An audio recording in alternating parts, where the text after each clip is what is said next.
தேங்காய் எண்ணெயில் உப்பை போட்டு நல்லா கரைச்சி அதுக்கு பிறகு சுடு தண்ணியை ஊற்றி மறுபடியும் கசக்கத்தக்காட்டான்னு சொல்லி அடித்து மாலை ஊற்றி மாவை நல்லா பெனஞ்சு எடுக்கிற ஈஸ்டைம் போட்டு கொல்ட்டியாக பெனஞ்சு எடுத்து இன்றைய காட்ட போகிற சும்மா வித்தியாசமான சாப்பாடு உண்டு சரியாக உங்களுக்கு. அதுக்கப்புறம் முட்டை ஒன்று உடைச்சி ஊற்றி அதுக்கு கெளிமை முட்டையிலிக்க மஞ்சள் கருவை தான் வேறுவாக்கி எடுத்துட்டு கெளிமை ஊற்றுற நாங்கள் சஸ்ன்னு சொல்லி மாலை ஊற்றி ஒரு பெனஞ்செடுத்து அதுக்கு பயிட்டி சுடு தண்ணியை ஊற்றி கொல்ட்டியாக பெனஞ்சிட்டு தேங்காய் கொஞ்சம் டைம் ஊற்றி அப்புறம் பச்சை மாவை போட்டு உசக்காலை போட்டு மாவை போட்டு நல்லா பெனைன்னு சொல்லி கொல்ட்டியாக பதமாக காட்டி பெனஞ்சி வைக்கிறேன்.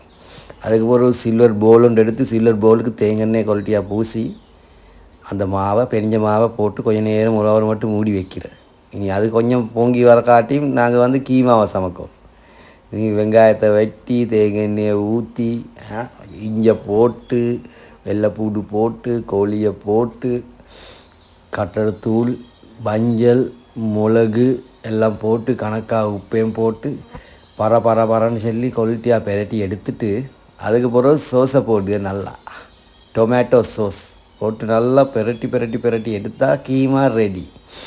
அதுக்கு பிறகு தான் வித்தியாசமான சாப்பாடு ரெடி ஆகு.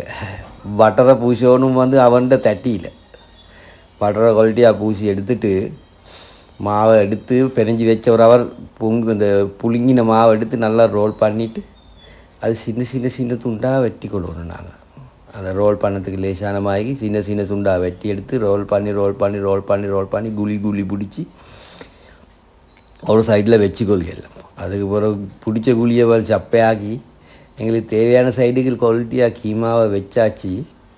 அதுக்கு பிறகு இப்படி மாட்டிக்கிறது சிஸ்டத்துக்கு மாட்டிச்சு கத்தி எடுத்து இப்படி கீறு போடு எல்லாமே சின்ன சிஸ்டமு தான், பெரிய கேம் ஒன்று இல்லை. ஐடியா எடுத்தாக்கா செய்ய இல்லாத ஒன்று இல்லை. அது அப்படின்னு அது மாதிரி செஞ்சு இஸ்ஸோ மாதிரி செஞ்சு அப்படி போடணும். வேறொரு கேமும் இல்லை.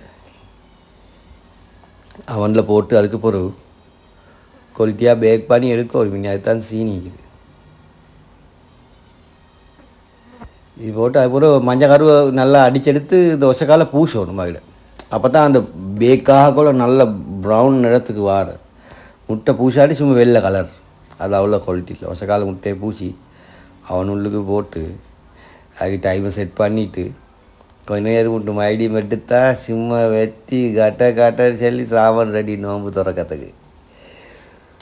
இந்த நோம்பு வந்ததில் ஒவ்வொரு ஜாய் வித்தியாசம் சாப்பாடு செய்யறதுக்கு நாங்களும் பழகிட்டேன்.